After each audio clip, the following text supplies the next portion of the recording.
Halo? Ya, Pak? Halo Pak Irson, Ya, ya. saya mau Anda jadi Menteri Pendidikan.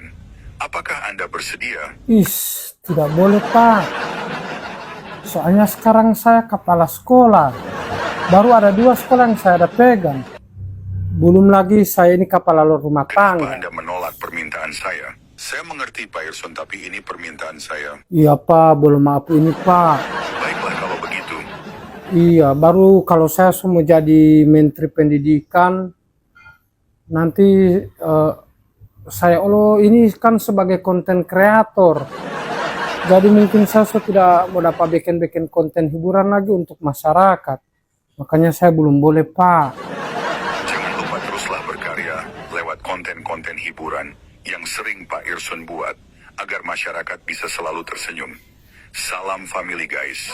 Oh iya Pak. Terima kasih Pak ya.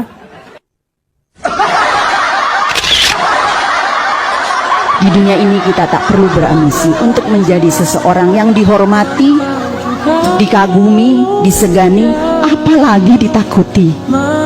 Cukup jadilah orang yang bermanfaat, yang keberadaannya memberi makna bagi sekelilingnya.